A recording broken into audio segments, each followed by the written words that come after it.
ब्रह्मार्पणम ब्रह्म हविर ब्रह्माग्नौ ब्रह्मणाहुतम ब्रह्मैव तेन गंतव्यम ब्रह्म कर्म समाधिना।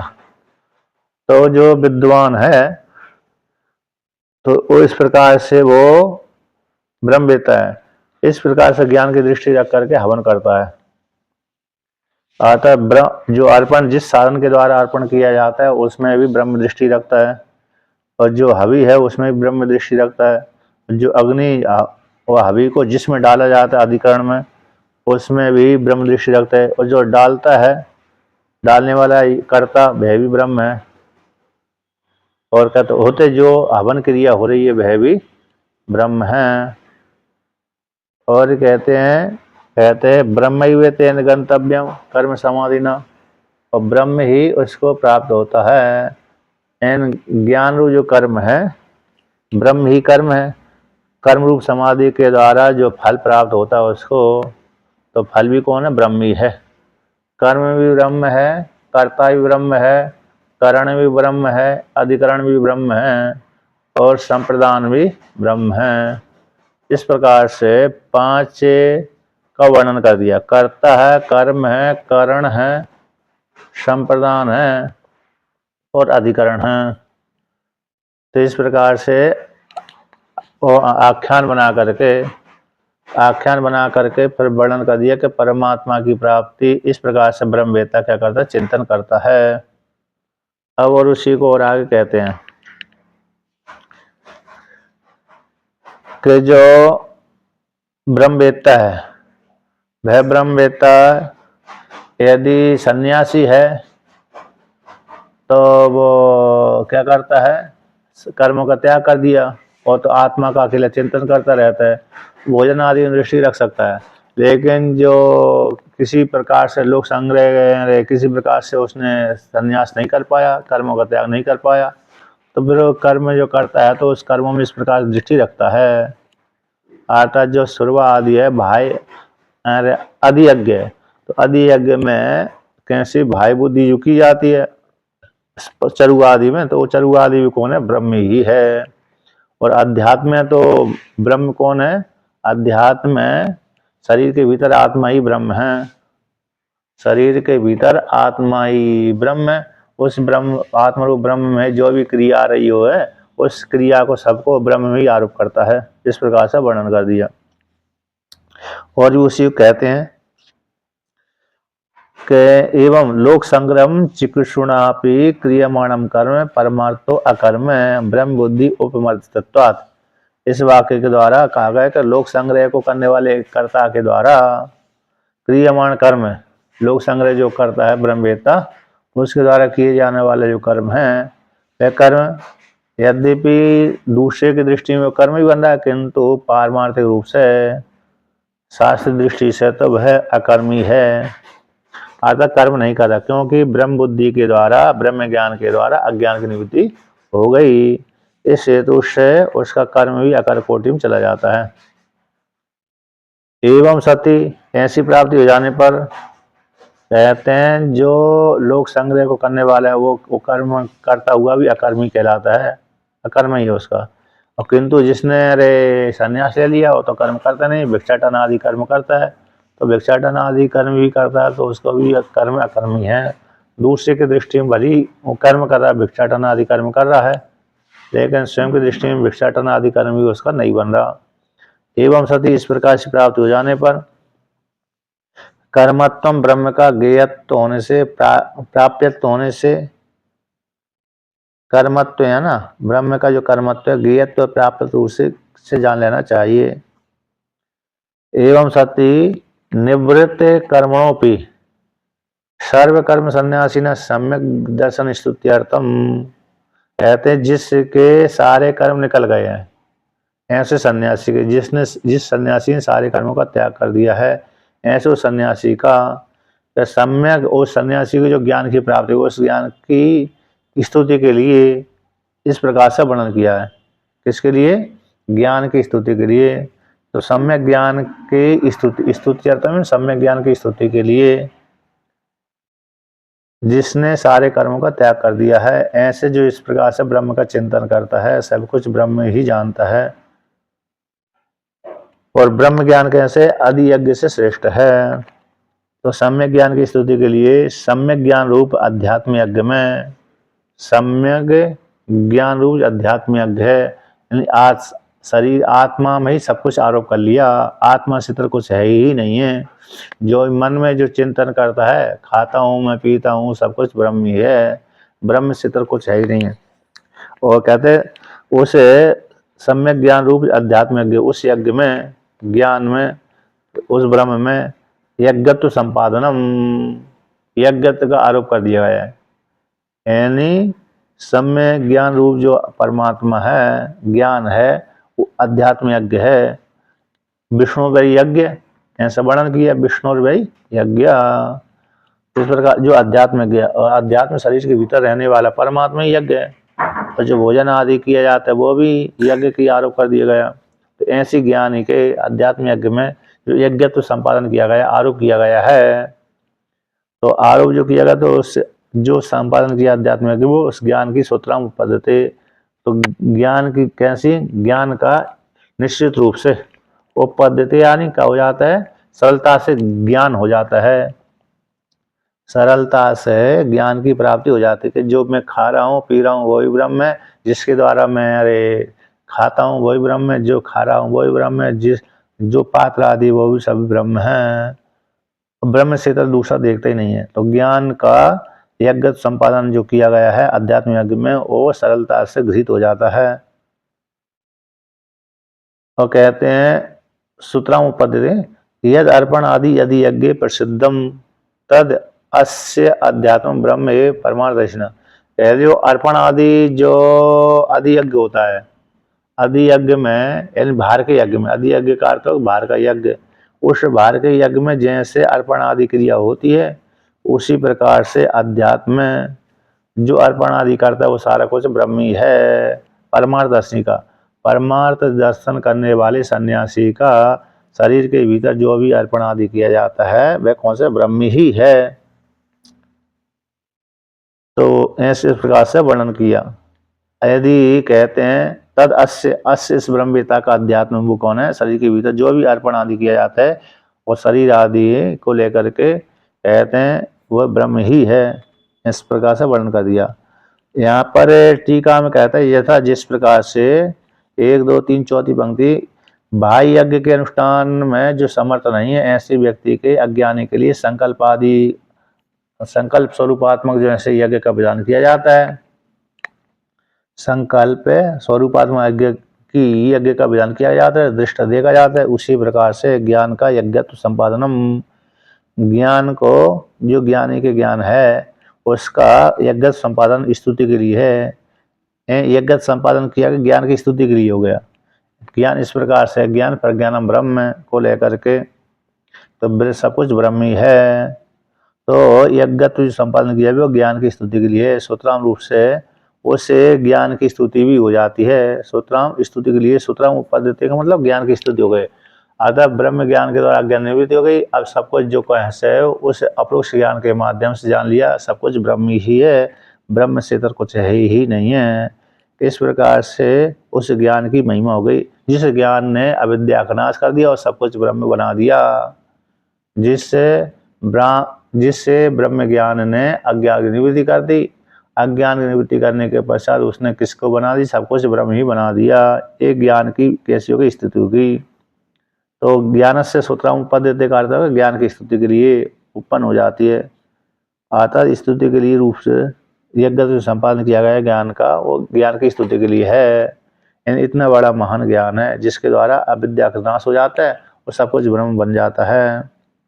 इसी हेतु से स्तुति लाभ की कल्पना स्व के दिन होता है। स्तुति लाभ कहते स्तुति लाभ की जो स्तुति लाभ है उसकी कल्पना स्व के अधीन होती है। जैसे जैसी कल्पना करता है उसी प्रकार उस फल प्राप्त होता रहता है। ज्ञान का यज्ञ संपादन के अर्पण बुद्धि जैसे भाई जो आदि यज्ञ में अर्पण क्रिया होती है, उसी प्रकार से शरीर के भीतर ब्रह्मवेत्ता की अध्यात्मी ब्रह्म को दर्शन करने वाले ब्रह्मवेत्ता का तो शरीर के भीतर ही सब कुछ जो क्रिया घट रही है, क्रिया आदि होती है, चेष्टा आदि होती है, भक्षण आदि क्रिया करता है वो सारा कौन से ब्रह्म ही है, ब्रह्म दृष्टि करता है। जो ब्रह्म अन्य दूसरा व्यक्ति है, तो जैसे हंग्रे उपासना की जाती है, तो हंग्रे जब उपासना करते हैं तो फिर प्रातः का स्नान आदि करके संध्या वंदन आदि करके व्यक्ति बैठता है, तो चिंतन करता रहता है मैं ये हूँ, मैं वो हूँ, मेरा अरे जो चक्षु है वो सूर्य है, मेरी अरे मूर्धा है वो द्विलोक है, दिशा है मैं कैसी है, जो मेरे कर्ण है वो दिशा है, दिशा ही कर्ण, इस प्रकार से चिंतन करता रहता है। तो उसी प्रकार से यहाँ पर भी आत्मा का चिंतन करता रहता है, और जो मैं खाता हूँ पीता हूँ वो सब कुछ ब्रह्म ही है। इस प्रकार से यहाँ पर ज्ञान की महिमा का वर्णन आ गया। अब कहते हैं अन्यतः सर्वस्य ब्रह्मत्वे अर्पणादीनाम एव विशेषतो ब्रह्मत्व अभिधानम अनर्थकम स्यात्। कहते हैं अन्य सभी का ब्रह्मत्व मान लेने पर, अर्पण आदि को विशेष मान लेने पर, तो ब्रह्मत्व अभिधान जो कहा गया है वो अनर्थक हो जाएगा। अर्पण आदि क्रिया सब कुछ ब्रह्म है, सर्वम खलु ब्रह्म, इस वाक्य के द्वारा सब कुछ ब्रह्म है, किंतु अर्पण आदि क्रिया विशिष्ट हो रही है। ऐसे यदि भेद करेंगे कि कर्ता साधन के द्वारा, किसके साधन द्वारा, करण के द्वारा द्रव्य पदार्थ को अग्नि में डालता है, तो जो अर्पण आदि जो क्रिया है आदि यज्ञ में ये विशेष हो रही है, तो विशेष से यदि मानेंगे, सर्वत्व के साथ नहीं ग्रहण करेंगे तो विशेषत्व मान लिया, फिर जो ब्रह्मत्व को खत्म किया गया कि ब्रह्म सब कुछ जगह सभी ब्रह्म है, ये कैसे हो जाएगा, व्यर्थ हो जाएगा। इसलिए सभी का ब्रह्मत्व में अर्पण आदियों को विशेष मानने से ब्रह्मत्व का विधान, ब्रह्मत्व का कथन अनर्थक हो जाता है। इसलिए सब कुछ ब्रह्म है, अर्पण आदि कैसे ब्रह्म ही है। जो अर्पण आदि क्रिया की गई है, हाथ आदि के माध्यम से अर्पण करता है व्यक्ति, अभी आदि जो डालता है वह भी ब्रह्म ही है। इस प्रकार से तस्मात् ज्ञान प्रमाण से यहाँ पर यज्ञ संपादन की प्राप्ति होती है, ऐसी आशंका कहते हैं। अर्पण आदियों का विशेष रूप से ब्रह्मत्व अभिधानम कथन ठीक नहीं है। यानी तस्मात् ज्ञान का अज्ञत्व संपादन में फल कहते हैं। तस्मात् ब्रह्म एव इदम सर्वम इति अभिजानतो विदुषः सर्वकर्म अभाव। कैसी हेतु से ब्रह्म ही इदम सर्वम, सब कुछ ब्रह्म ही है, सर्वम को इदम ब्रह्म, सब कुछ ब्रह्म ही है। इस प्रकार से जानने वाले विद्वान का कोई भी कर्म नहीं रहता, सारे कर्मों का अभाव हो जाता है। सब कुछ ब्रह्म है, ब्रह्म है तो ब्रह्म से तर मैं भी नहीं रहा, हरि व्यापक सर्वत्र समाना। हरि यानी विष्णु ने संपूर्ण जगत को व्याप्त करके रखा है, तो फिर मैं भी उसके भीतर आ गया, तो मुझसे भिन्न हरि नहीं रहा और हरि से भिन्न मैं नहीं रहा। ईशावास्यमिदं सर्वम, ये श्रुति वाक्य है। इस प्रकार से तो ये, और आत्मा एव इदम सर्वम, आत्मा एव इदम सर्वम, सब कुछ आत्मा ही है, तो आत्मा ही है। इस प्रकार से ऐसा वर्णन कर दिया कि ऐसे जानने वाले एक विद्वान का, ब्रह्मवेत्ता का कोई कर्म होता ही नहीं है, और कर्म करता है तो कर्म अभाव कहलाता है, कर्माभास से, अर्थात सारे कर्मों का अभाव हो गया। अब कारक बुद्धि अभावाच्चा, दूसरा हेतु यदि है कारक बुद्धि उसमें नहीं रहती, जो ब्रह्मवेत्ता है उसमें कारक बुद्धि उत्पन्न नहीं होती, क्योंकि कारक बुद्धि तो तभी होगी जब अहंकार रहेगा, किंतु अहंकार उसका है ही नहीं है। जो अहंकार नहीं है, कारक बुद्धि है ना, कर्तापन का भाव नहीं रहता उसमें, है ना, कर्तापन का भाव तो फिर व्यक्ति को तभी आएगा जब अहंकार बना रहेगा, और अहंकार है ही नहीं है तो फिर कर्तापन का भाव भी नहीं रहता। इस प्रकार से अब आगे कहते हैं, इसलिए कारक बुद्धि अभाव ने कर्ता आदि का अभाव निश्चित कर दिया। अरे अब आगे कहाँ पर रहा है, आत्मा से व्यतिरिक्त सभी का अवस्तुत्व प्रतिपद्यमानस्य कर्म अभाव हेतुअंतर। यहाँ पर कहते हैं टीका में आया है आत्मा इदम सर्वम, सब कुछ आत्मा ही है, तो आत्मा से भिन्न सभी का अवस्तुत्व, आत्मा से इतर जो सर्व है वो सर्व का कैसे हो जाएगा, अवस्तुत्व है, मिथ्या के समान है, अर्थात कैसे मृग मरीचिका के समान है। आत्मा से इतर जितनी भी वस्तु देख रही है वह सभी की अवस्तुत्व प्रतिपाद्यमान का, ऐसे जानने वाले वेदता का, ब्रह्म वेदता का कर्म भाव नहीं है। कर्म का अभाव रहता है, कर्म भाव नहीं होता। अगर जो भी कर्म करता है उसको कर्म का फल उसको प्राप्त होते ही नहीं है, क्योंकि कारक बुद्धि उसमें रहती नहीं है, कर्तापन का भाव है उसमें है ही नहीं है। अब कहते हैं जिसमें कारक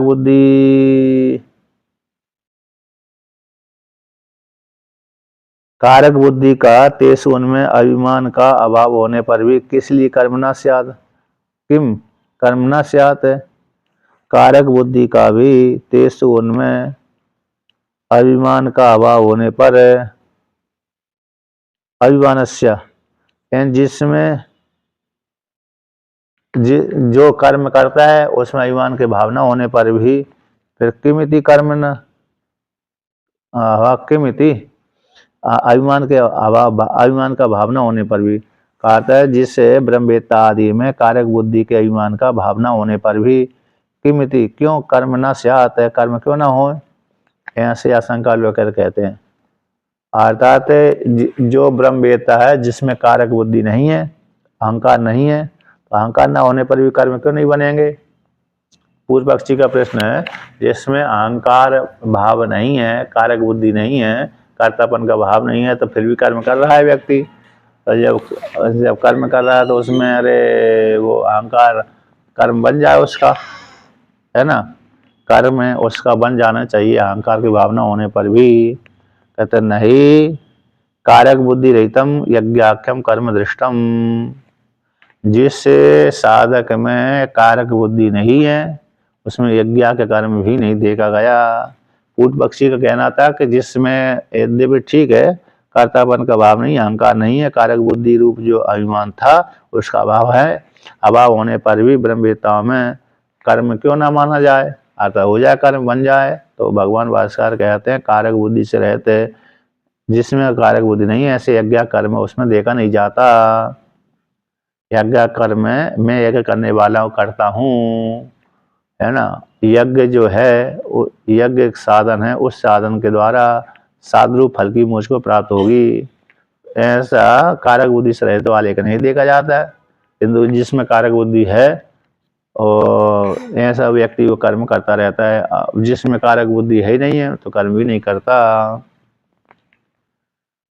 यानी कर्तापन का भाव जिसमें नहीं है, जिससे साधक में कर्तापन का भाव नहीं है, तो उसमें यज्ञ के जो कर्म है वो कर्म उसको फल देने वाले नहीं होते, लोकांतर फल को प्राप्त कराने वाले नहीं होते, बल्कि उसको तो वो यज्ञ के कर्म है, यज्ञ नामक आख्याकार तो नामक है, यज्ञ नामक जो कर्म है वह उसको अंतर्गण शुद्धि में अथवा ज्ञान की प्राप्ति में ही हेतु बनते हैं, क्योंकि उसकी कारक बुद्धि नहीं है उसमें, अतः कर्मों के फल भोगने में इच्छा नहीं है। जो भी कर्म कर रहा है वो व्यक्ति साधक है, उनको भोगने की इच्छा उसको नहीं है, इसी हेतु से वे सारे कर्म निष्काम कोटि में चले जाते हैं। तो अंधगुण शुद्धि में भी हेतु बन जाते हैं अज्ञानी के प्रति, और ज्ञानी के प्रति तो अरे वो उसमें कोई वो ही नहीं रहता है, आधा उसको फल की प्राप्ति होती ही नहीं है। अब आगे कहते हैं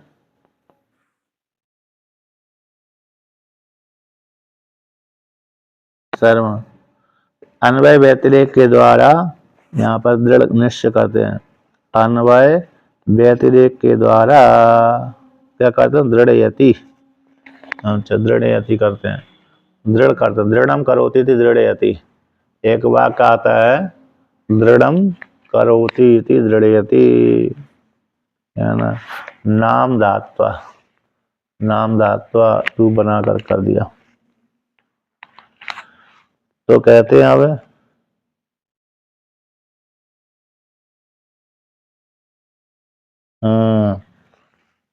सर्वम एव अग्निहोत्रादिकम कर्म शब्द समर्पित देवता विशेष संप्रदान आदि कारक बुद्धि मत कर्तृ अभिमान फले अभिसंधि मत च दृष्टम, न उपमर्दितम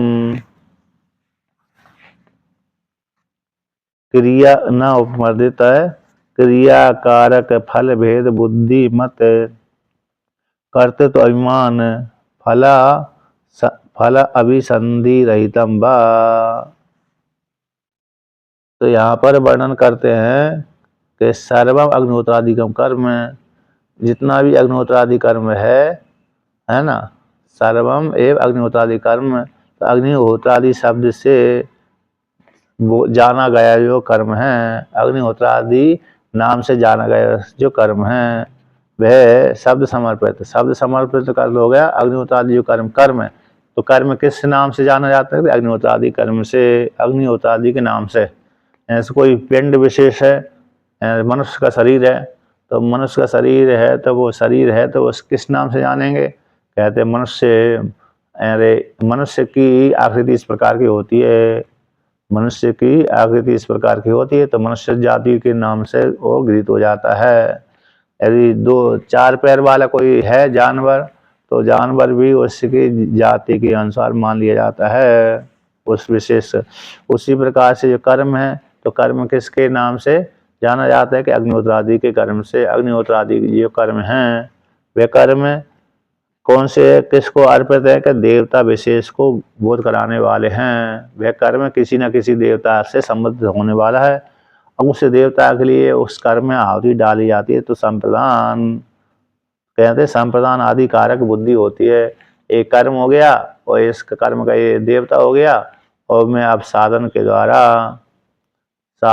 द्वारा इस क्रिया के माध्यम से अब उसके लिए आहुति डालता हूँ। संप्रदान आदि बुद्धि आता, संप्रदान यानी डालना, उसके लिए है इतर प्रक्षेप आदि। तो इस प्रकार की जो कारक बुद्धि है, वो कारक बुद्धि वाला व्यक्ति, जिसमें कारक बुद्धि बैठी उसमें ही कर्ता का अभिमान बैठा हुआ है। कर्ता के अभिमान को लेकर के कारक बुद्धि है ही है, और फल की संधि भी उसमें है, तो फल की संधि भी उसमें देखी जाती है।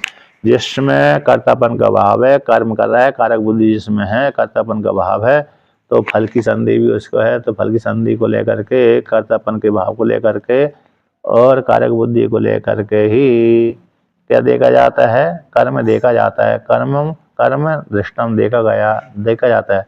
न उपमर्दितम, किंतु जिसमें कारक बुद्धि समाप्त हो गई उसके प्रति कर्म करता हुआ भी वो कर्म नहीं करता। न उपमर्दितम कहते उपमर्दित हो गया। किसका उपमर्दित हो गया?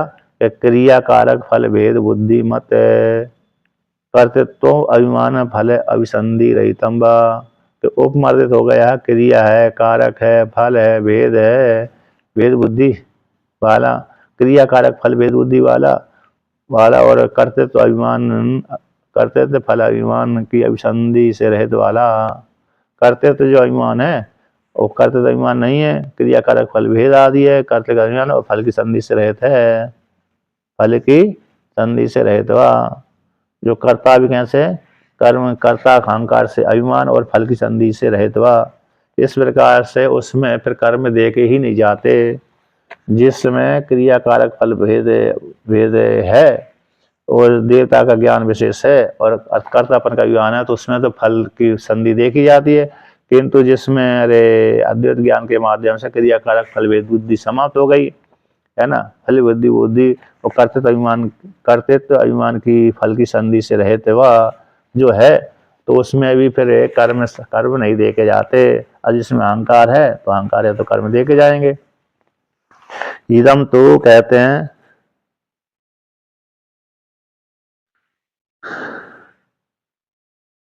इदम तो ब्रह्म बुद्धि उपमर्दिता अर्पणादि कारक क्रिया फल भेद बुद्धि कर्मा तो अकर्म एव तत्। कहते किंतु ये जो ब्रह्म वेत्ता है उसके लिए है, ब्रह्म बुद्धि के द्वारा उसके सारे कर्म अहंकार आदि समाप्त हो गए। ब्रह्म बुद्धि के द्वारा उससे कैसे हो गए? अरे ब्रह्म ज्ञान के द्वारा कर्तापन के सारे भाव समाप्त हो गए, तो कर्म भी समाप्त हो गए। इदम यहाँ पर टीकाकार कहते हैं, इदम यद इदम ब्रह्म विदो दृश्यमानम कर्म है। जो ब्रह्मवेत्ता में देखे जाने वाले जो कर्म हैं वह कर्म है ना, तद हम अस्मि इति ब्रह्म, मैं ब्रह्म हूँ, इस प्रकार की बुद्धि के द्वारा निराकरण हो जाने से तो निराकृत कारक आदि भेद विषय बुद्धि वाला बुद्धिमत, तो उसका निराकरण कारक आदि भेद बुद्धि समुदाय कैसे उसकी निकल गई। अतः इसी दूसरे कर्म न भवती, कर्म उसके होते नहीं है। तत्व ज्ञान सती व्यापकम कारक आदि व्यावर्तमानम व्याप्यम कर्म कर्मपि व्यावर्तयति तत्वतः शरीर आदि चेष्टा कर्मभास कर्तव्य अपकार रहित तत्वाद सुसुप्त चेष्टावृत्त्यर्था। तो यहाँ पर यहाँ पर टीका में वर्णन किया है कि जिसको जो ब्रह्मवेत्ता में कर्म देखे जाते हैं वो कर्म करता हुआ भी कहते मैं तो ब्रह्म हूँ, इस दृष्टि के माध्यम से उसके सारे कर्म कैसे हो जाते हैं, निवृत्त हो जाते हैं। कारक आदि भेद बुद्धि भेद विषयक बुद्धि थी वो सारी निवृत्त हो जाती है, इसलिए उसके कर्म कोई बनते नहीं है। तत्व ज्ञान के होने पर व्यापक कारक आदि तत्व ज्ञान के द्वारा ज्ञान की प्राप्ति हो गई, हो जाने पर व्यापक जो कारक आदि था और व्यावर्तमान जो कर्म आदि थे वो सब खंडित हो जाते हैं, हट जाते हैं। यानी व्यापक जो कारक है, कारक जो अधिक देश में रहे वो कारक कहलाता है। कर्ता यदि कर्ता व्यापक हो जाता है क्योंकि वो हर कर्म को करेगा, और व्यापक कौन होगा, सीमित रहने वाला कर्म है। तो कारक आदि जो व्यापक हैं और व्यावर्तमान होती उसमें चेष्टा करता हुआ, और व्याप्य कौन है, कर्म आदि है और व्यावर्तती। तो इस प्रकार तत्ववेत्ता की शरीर चेष्टा आदि जो कर्मभास है, तो जो कारक आदि से व्यावर्तन कर रहा है, व्यावर्तमान देकर जा रहा है और कर्म में व्याप हो रहा है, कर्म कर रहा है, तो इसलिए व्यावर्तती हट जाते हैं, उसके कर्म करता हुआ भी कर्म समाप्त हो जाते हैं। इन तत्ववेत्ता की शरीर आदि चेष्टा वो देखी जा रही है, वो कैसे कर्मभास है, कर्म व्यापक रहितत्वात् सुसुप्त चेष्टा, कर्म के व्यापक कर्म व्यापार के रहित कर्म रूप जो व्यापक है उससे रहित हो जाता है।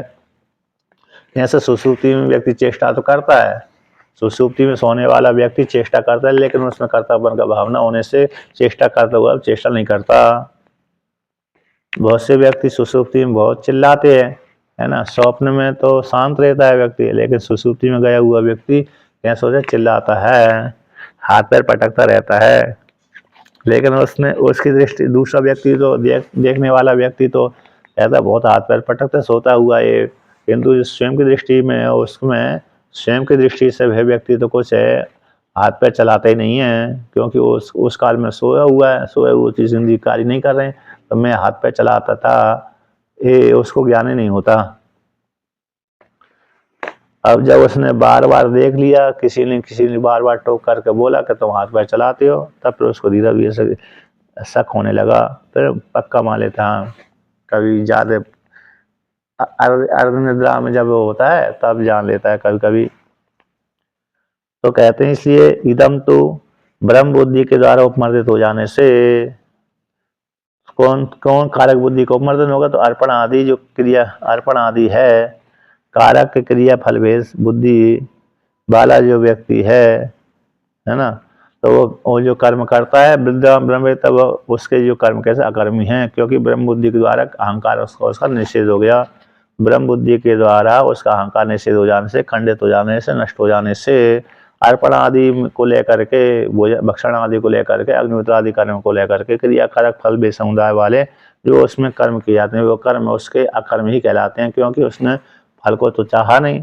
अज्ञानी व्यक्ति चाहता है तो उसके लिए तो कर्म बनते हैं, किंतु ज्ञानी व्यक्ति का कोई कर्म नहीं बनता। इस प्रकार से इसी वो अकर्म ही है, वो जो दिख रही चेष्टा वो कर्मभास कहलाती है। ब्रह्मवेत्ता के लिए जो ब्रह्मवेत्ता की दृष्टि में स्वयं कर्म ही नहीं होते शास्त्री, तो दूसरे ब्रह्मवेत्ता को देखते हैं तो फिर वो उन जो कर्म करता हुआ भी देख रहा है ब्रह्मवेत्ता, तो कर्मभास कहलाता है। उस स्वयं की दृष्टि में तो करता ही नहीं है। इस प्रकार से वर्णन कर दिया। अब कहते हैं तथा दर्शितम, उसी प्रकार दिखलाया भगवान श्री कृष्ण अर्जुन से कहा है कि कर्मण्य अकर्म या पश्चेत, कहते कर्म में अकर्म को जो जानता है, कर्म में अकर्म को जो देख लेता है। अतः कर्म तो शरीर आदि के द्वारा शरीर स्थूल शरीर सूक्ष्म शरीर को लेकर के कर्म बनते हैं, किंतु आत्मा स्थूल शरीर सूक्ष्म शरीर से रहित है। इस प्रकार से क्या हो गया, ये वर्णन कर दिया कि कर्म अकर्म को देखता है। और दूसरी श्रुति कहते हैं कर्मण्य भी प्रवृत्तोपि नैव किंचित करोति सः। कर्म में प्रवृत्त होता हुआ वाला व्यक्ति किंचित करता है, न एव किंचित करोति सः। कर्म में प्रवृत्त तो है, देवदत्त जैसे देवदत्त कर्म कर रहा है, करने पर भी कुछ नहीं करता। तो विद्वान कहते हैं ब्रह्मवेत्ता कर्म में प्रवृत्त होता हुआ भी दिख रहा है, ब्रह्मवेत्ता ब्रह्म के लिए ईश्वर प्राप्ति के लिए, ईश्वर प्रसन्नता के लिए कर्म करता हुआ भी दिखता है, किंतु करता हुआ दिखता है किंतु करता भी नहीं है। किंचित न किंचित कर्म करोति सा, कोई भी किंचित कर्म भी नहीं करता। क्यों नहीं करता? यदि भी करता हुआ दिख रहा है फिर भी नहीं करता, तो इससे सिद्ध होता है कि उसने ऐसे उसका अहंकार भाव है नहीं उसमें, ब्रह्म ज्ञान के द्वारा वो सिद्ध हो गया। इसलिए कर्म में अप्रवृत्त हो, कर्म में अभी प्रवृत्त होता हुआ भी व्यक्ति कुछ नहीं करता। और दूसरी स्मृति कहते हैं गुणा गुणेषु वर्तन्ते, वो जानता है कि इंद्रिय अपने इंद्रिय के विषय सेवन करती है, मैं तो इंद्रिय और इंद्रिय के विषय से पृथक हूँ। ब्रह्मवेत्ता ये जानता है, ब्रह्मवेत्ता की यदि इंद्रिय विषय भोग के लिए चली गई तो फिर उसकी दृष्टि ये बनी रहती कि मैं जो इंद्रिय और इंद्रिय के विषय आपस में व्यवहार करते हैं, किंतु मैं तो इंद्रिय और इंद्रिय के विषय से भिन्न हूँ। गुण गुणेशु है ना, इंद्रिय गुणायन इंद्रिय गुणेशु यानी विषय, तो इंद्रिय अपने अपने विषय का सेवन करती हैं, इंद्रिय अपने अपने विषय का क्या करती हैं, सेवन करती हैं। कहते नैव किंचित करोमीति एक तो मन्येत तत्वित इत्यादि, मैं कुछ न एव किंचित करोमि, मैं कुछ नहीं करता, जिस प्रकार से तत्ववेत्ता मानता है ठीक है, ऐसा माना। कहा था मैं कुछ करता ही नहीं हूँ, यदि भी कर्म कर रहा है, कर्म करने पर भी वह कर्तापन का भावना उनसे कर्म करता हुआ भी नहीं करता। तो न एव किंचित करोमि, मैं कोई भी नहीं करता, इस प्रकार से इससे युक्त होता हुआ मन तत्व इस प्रकार से जानता है। अब आगे कहते हैं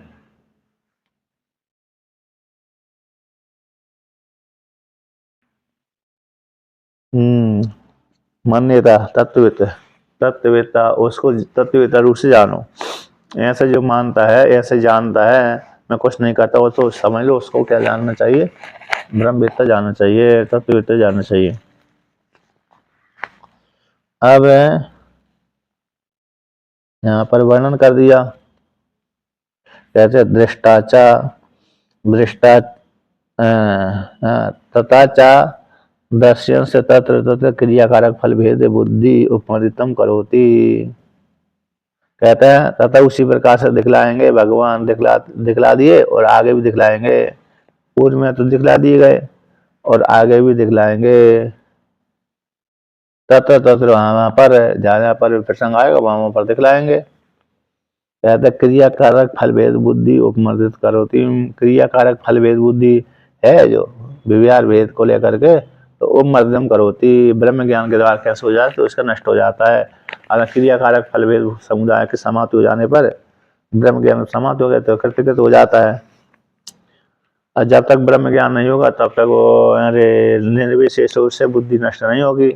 अब बुद्धि की नष्ट करने के लिए तो भाई ब्रह्म ज्ञान का ही चिंतन करना पड़ता है। अब उसके द्वारा ज्ञान हो गया फिर भले चिंतन करो चाहे मत करो, ये बात अलग हो।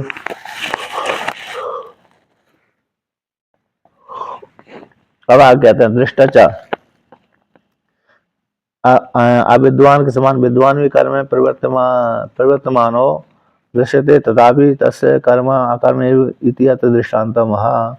कहते यद्यपि जैसे अज्ञानी कर्म प्रवृत्त हुआ तो देखा जाता है, उसी प्रकार ब्रह्म में भी कर्म में प्रवृत्त होता हुआ देखा जाता है।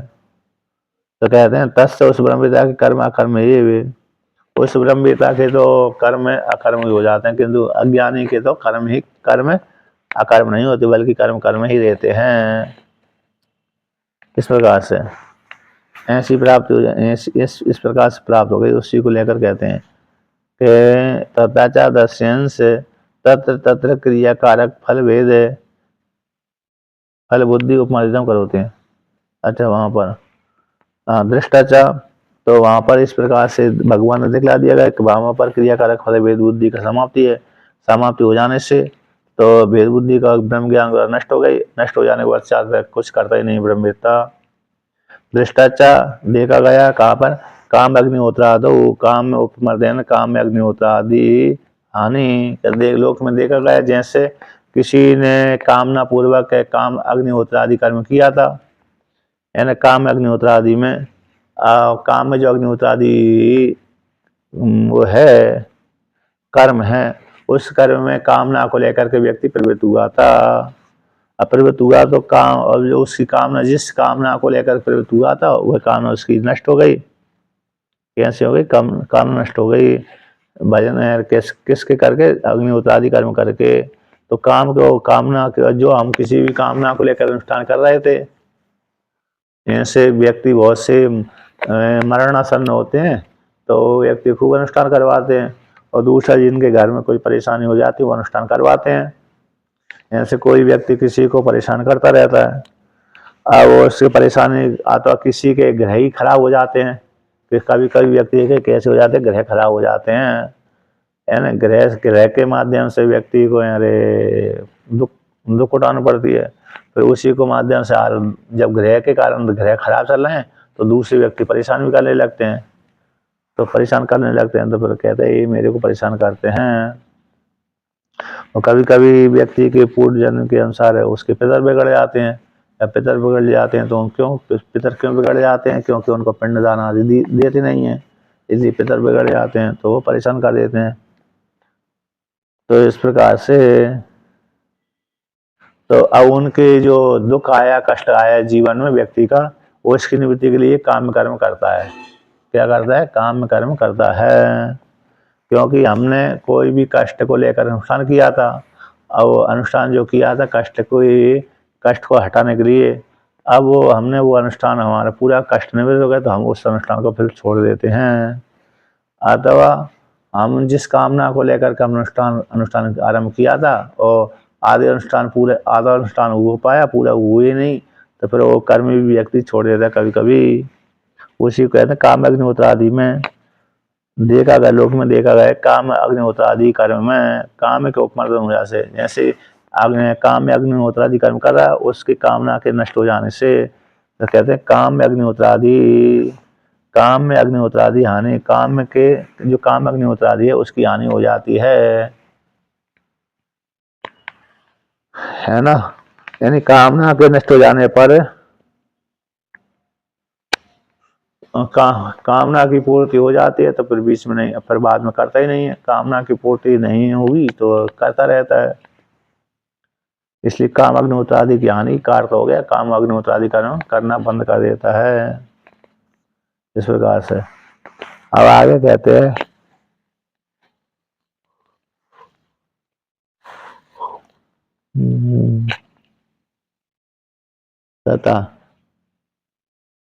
तथा मैं कहा, अरे मति को लेकर के आया हूँ। तथा मति पूर्वक अमति पूर्वक आदि नाम कर्मणाम कार्य विशेषस्य आरंभकत्वम दृष्टम। कहते हैं मति पूर्वक है, बुद्धि पूर्वक है। अमति यानी बिना बुद्धि पूर्वक है, कोई कार्य जान करके करता है, कोई बिना जान करके। मति पूर्वक और अमति पूर्वक आदि जो कर्म है, ज्ञान पूर्वक जो कर्म करते हैं, अज्ञान पूर्वक जो कर्म करते हैं।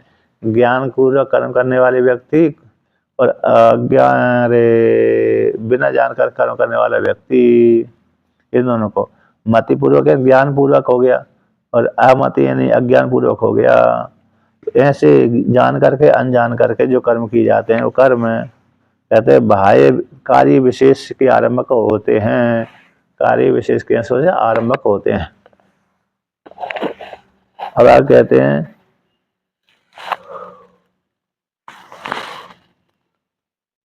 कार्य विशेष के आरंभक दृष्टम, जैसे मति पूर्वक है कर्म करो चाहे जान करके कर्म करो, चाहे न जान करके कर्म कर दो, ऐसे कर अभिमान तो रहेगा व्यक्ति। आरंभ में उसके आरंभ में अवलोकांतर फल को देने वाले होते हैं। यानी ज्ञान पूर्वक हमने कर्म किए, शास्त्रीय ज्ञान पूर्वक, कभी कभी व्यक्ति बिना ज्ञान पूर्वक ही कर्म कर देता है।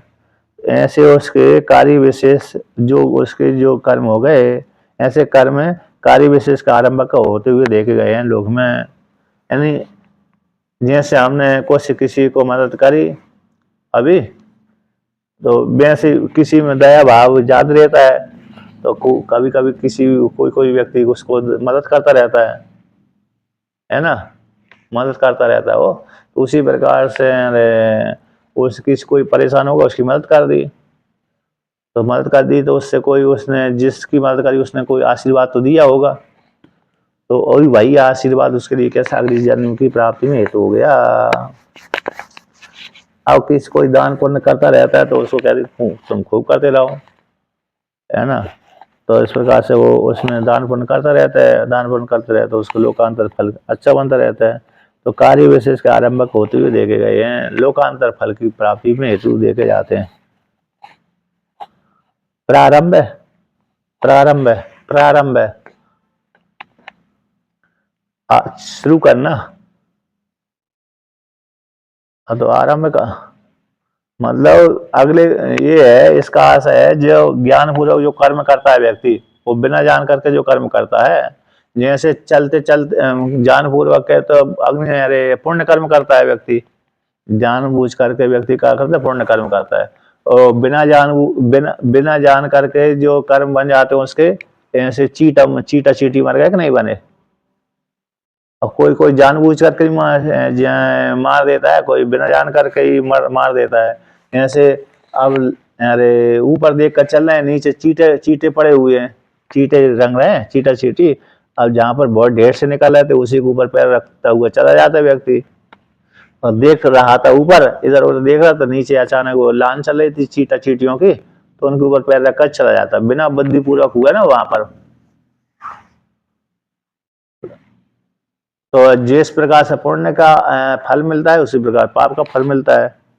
तो उसी कहते हैं जो कार्य विशेष है, ज्ञान पूर्वक जो कर्म किए जाते हैं अज्ञान पूर्वक, पुण्य वाले ज्ञान पूर्वक, पाप वाले अज्ञान पूर्वक है।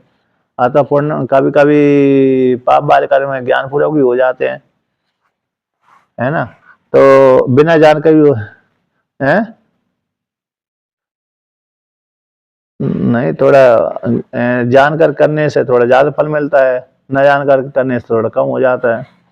इसलिए ज्ञान पूर्वक और अज्ञान पूर्वक जो कर्मों का कार्य विशेष के आरंभ, कार्य विशेष में अगली योनि की प्राप्ति में हेतु बन जाते हैं। कार्य विशेष का अर्थ हो गया अगली योनि की प्राप्ति में हेतु बनते हैं, है ना।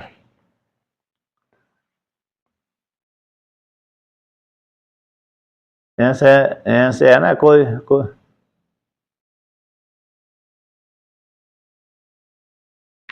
जैसे उदाहरण है ना, को जज जज आदि आता ना, जज आदि करता है, सजा देता है। कोई कोई हत्या, कोई जानबूझ कर हत्या करता है, और कोई बिना जानबूझ कर बचाते बचाते हत्या हो जाती है। तो उसमें अलग अलग क्या देता है वो, सजा सुना देते हैं ना जज, न्यायालय है, न्यायाधीश है कि नहीं।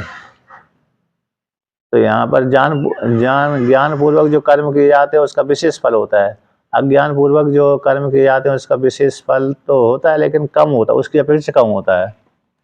इसलिए लेकिन अगले जन्म की हेतु जरूर बनेंगे।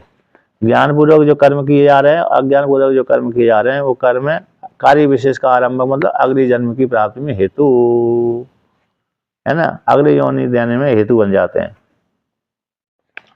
दृष्टांत समझा दिया। उसी प्रकार से तथा यापी, यहाँ पर भी कहाँ पर भी जो विद्वान कर रहा है, कर्म कर रहा है, तो जानबूझ करके कर रहा है ना, तो उसको भी कहते हैं उसमें जो, लेकिन वहां पर जो अज्ञानी व्यक्ति उसमें कारक बुद्धि बैठी हुई थी, यानी अहंकार बैठा हुआ था, इसलिए उसके कर्म बन रहे थे, किंतु ब्रह्मवेत्ता में नहीं है। किंतु तथा उसी प्रकार यहाँ पर भी ब्रह्म बुद्धि उपमर्दित, ब्रह्म बुद्धि उपमर्दित अर्पण आदि क्रियाकारक फल भेद बुद्धि बाह्य चेष्टा मात्र में कर्मापि विदुषो अकर्म संपद्यते। कहते यहाँ पर भी ब्रह्मवेत्ता के विषय में, यहाँ पर भी कहाँ गए, विद्वानों के विद्वत कर्म भी भोक्तव्यम। यहाँ पर विद्वान भी कर्मत्व सामान होने से इतर कर्म के बाद फलारंभ का संख्या न युक्ता। यहाँ पर अनुमान बनाया कि विद्वत कर्म भी, विद्वान के द्वारा किए गए कर्म भी कर्मत्व सामान होने से विमतः विद्वान विद्वत कर्म, तो कहते हैं विवाद के उसे वो जो विद्वान के कर्म है वह भी कर्मत्व होने के कारण, कर्मत्व सामान होने से अगली योनि की प्राप्ति में हेतु बन जाए।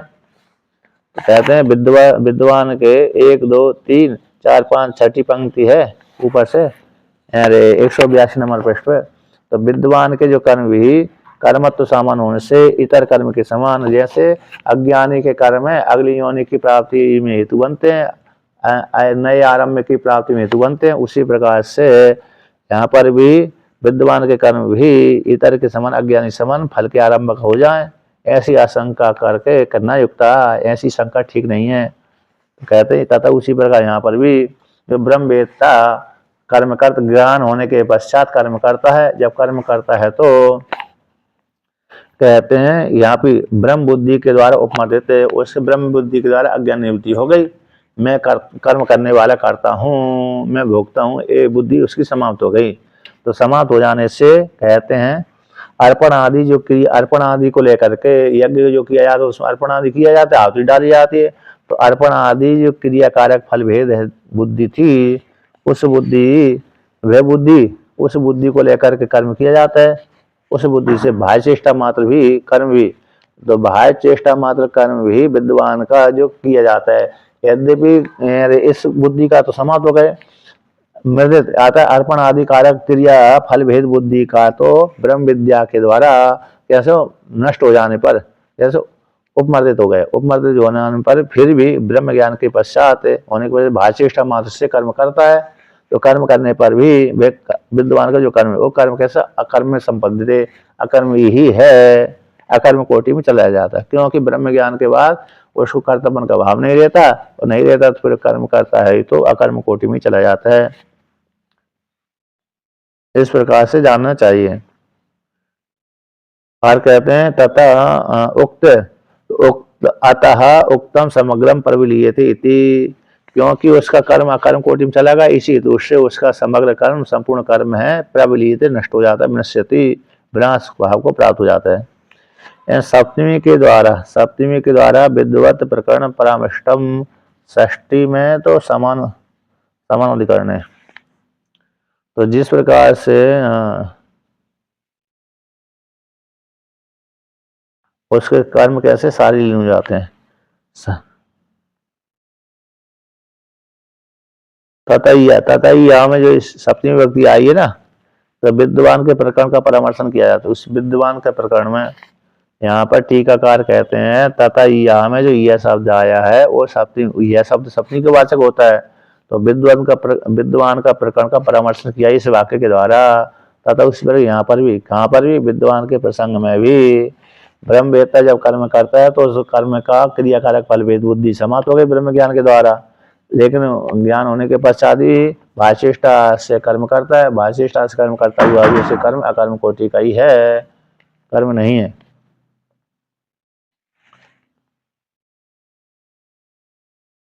अब आप कहते हैं अतः उसी हेतु से उक्तम समग्रम कर्म विलीयते, इसी हेतु से उसके जो कर्म है कैसे समाप्त हो जाते हैं, नष्ट हो जाते हैं। अत्र यहाँ तक यहाँ तक सिद्धांत का प्रतिपादन की कर दिया। क्या कर दिया? सिद्धांत ने कि जो ब्रह्म कौन है, अर्पण आदि है वो ब्रह्म में दृष्टि रखता है ब्रह्मवेत्ता, अर्पण आदि में और अभी में ब्रह्म, अभी में अर्पण में, चरु आदि में, सुरवा आदि में, अग्नि आदि में, हवन में, कर्ता में और फल भी सब कुछ ब्रह्म ही है। ब्रह्म दृष्टि इस प्रकार से ब्रह्म वेत्ता ब्रह्म कार्य करता रहता है, उपासना करता रहता है, चिंतन करता रहता है। ये वर्णन कर दिया। अब यहाँ पर क्या करते हैं, अब यहाँ पर अरे पूर्व पक्षी एक वेदांत का एक देशी का वर्णन करते हैं। टीकाकार कहते हैं ब्रह्मार्पणम मंत्रस्य स्वव्याख्यानम उक्त्वा स्वयुक्तम व्याख्यानम अनुवदति। ब्रह्मार्पणम मंत्र का जो अर्पण जिससे किया जाता है वही ब्रह्म है। इस मंत्र का अपने मत सिद्धांत के अनुसार व्याख्यान कर दिया भगवान भास्कर ने। व्याख्यान करके स्वयुक्त वेदांत का एक देशी, सिद्धांत का एक देशी। तो सिद्धांत के एक देशी का व्याख्यान को कहते हैं, अनुवाद करते हैं, फिर अनुवाद करके उसका खंडन करते हैं। स्वयुक्त का अर्थ होता है सिद्धांत का एक भाग है, एक देशी है ना। जैसे ब्रह्म ज्ञान के द्वारा मोक्ष की प्राप्ति होती है, ये सिद्धांत हो गया। और उसमें कर्म के सहित भी होती है, कर्म समुचित ज्ञान के द्वारा मोक्ष की प्राप्ति होती है, वेदांत का एक देशी हो गया, है ना। इस प्रकार से तो कुछ और मिला लेते हैं। जो सिद्धांती होता है तो वो कुछ मिलाता नहीं है, किंतु जो वेदांत जो सिद्धांती का एक देशी होता है वो कुछ दूसरे मत को भी ले लेता है, दूसरे भाग को भी स्वीकार कर लेता है। इसलिए उसको कहते हैं एक देशी। स्वयुक्त का अर्थ एक देशी। तो यहाँ पर एक देशी क्या कहता है, अत्र केचिद आहुर, कुछ वादी कहते हैं, क्या कहते हैं, यद ब्रह्म तद अर्पण आदि ना, अर्पण आदि नहीं, जो ब्रह्म है वह अर्पण आदि है। यदि जो ब्रह्म है वह अर्पण आदि है, अर्पण आदि ब्रह्म है। आता पहले एक पीछे वाक्य आया था कि वहां पर कौन से किया था, बाद सामान्यकरण किया था। कौन सा किया था, 180 नंबर पृष्ठ पे आया था, टीका में दिया था ना, 1 2 3 4 5 छठी पंक्ति, यद रजितम सा सुक्ति यदि इस समान बादायाम इदम सामान्यकरण, तो बाद में सामान्यकरण है। तो कौन सी बाद में सामान्यकरण है, कि जैसे ब्रह्मार्पणम एन कर्णेन ब्रह्मवेद हवीर अग्नौ अर्पयति तद ब्रह्म एव पश्यति तस्य, तो तस्य आत्मव्यधिकरण अभावम पश्यति। तो इस वाक्य के द्वारा कि ब्रह्म जिस साधन के द्वारा, जिस करण के द्वारा ब्रह्मवेत्ता, जिस सुरवा के द्वारा ब्रह्म को सुरवा के द्वारा हवन किया जाता है, वह सुरवा कौन सी, ब्रह्म है ना। इस दृष्टि से जो करता था, तो कहते हैं तो जैसे सुक्ति का आया, जैसे यद रहितम तद सुक्ति का, अथवा कहते हैं जो रजत है वह सुक्ति का ही है, सुक्ति के साथ इतर नहीं है। उसी प्रकार से जो शुरुआत दिख रही है, हवियात दिख रही है, वो ब्रह्म से भिन्न नहीं है। इसलिए ब्रह्म अर्पणम दो शब्द किए थे, तो जो कुछ अर्पण जो किया जा रहा है वो ब्रह्म ही है। तो अर्पण शब्द को हटा दिया, समान ब्रह्म भी प्रतिमांत हो गया, अर्पण भी प्रतिमांत हो गया, तो ब्रह्मार्पणम जोड़ दिया, ब्रह्मार्पणम हो गया। अब यहाँ पर अर्पण शब्द था, उसको बाद कर दिया, ब्रह्म को रख लिया, इसको बोलते हैं बाद समीकरण। सर्वम खलु इदम ब्रह्म, सब कुछ ब्रह्म ही है, सब कुछ कैसे ब्रह्म ही है। तो सर्वम भी प्रतिमांत है और ब्रह्म भी प्रतिमांत है, खलु भी, अब खलु तो अव्यय हो गया, तो सर्वम ब्रह्म, तो सब कुछ ब्रह्म है। तो सर्व शब्द से कौन आ गया, अविद्या आदि सारे आ गए, तो अविद्या आदि सबको हटा दिया, मिथ्या है, और ब्रह्म शेष रख लिया, तो बात समझ करना है। तो इस प्रकार से यहाँ पर उसी को लेकर कहा था यहाँ पर केचिदाऊ, तो केचिदाऊ कहते कौन से, ये ब्रह्म है वह अर्पणादि, तद वह अर्पणादि ने, अर्थात उनका बाद नहीं, अर्पण आदि का बाद नहीं होता, अर्पण आदि का बाद नहीं होता, बल्कि अर्पण बुद्धि बनी रहती है। ब्रह्म की बुद्धि भी है और अर्पण आदि की बुद्धि है, वेद बुद्धि बनी हुई है ना। बाद एक तो बाद समीकरण में अरे बाद हो जाता है, ब्रह्म शेष रहता है, सर्वम खलु इदं ब्रह्म, जगत का बाद हो जाता है, दिखता है तो कोई बात नहीं है, बाद होकर दिखता है, किंतु होता नहीं है। उसी प्रकार से यहाँ पर अर्पण आदि जो देख रहे हैं वो से ब्रह्म है, ब्रह्म के द्वारा बाद समीकरण के माध्यम से अर्पण आदि का निश्चित कर दिया जाता है, हटा दिया जाता है, ब्रह्म शेष बचता है, सब कुछ ब्रह्म है तो बाद समर्थन के माध्यम से यहाँ पर वर्णन किया। तो उसी को यहाँ पर कहते हैं कि बाद समर्थन के माध्यम से जो आपने सिद्ध किया है वो ठीक नहीं, वो ठीक तो है लेकिन यहाँ पर कैसे उसको उन्होंने इस प्रकार से व्याख्यान किया कि बाद इसका बाद नहीं होता, अर्पण आदि बुद्धि बनी रहती है, यानी एक बुद्धि इसकी भी रहती है। जो सर्वादि हैं, सत्य हैं, वो ब्रह्म हैं। सर्वादि कौन है? वो ब्रह्म हैं, उनका बाद नहीं होता। उससे ब्रह्म ही सर्वा बना हुआ है, ब्रह्म ही सर्वा बना हुआ है। यद ब्रह्म है वो तद वे अर्पण आदि है। इस प्रकार से वर्णन करेंगे। अब आगे कल चलेंगे, है ना।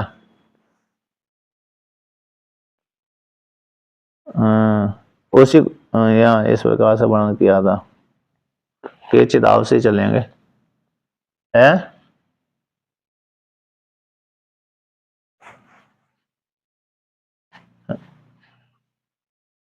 नहीं नहीं, सही सही है। हाँ, और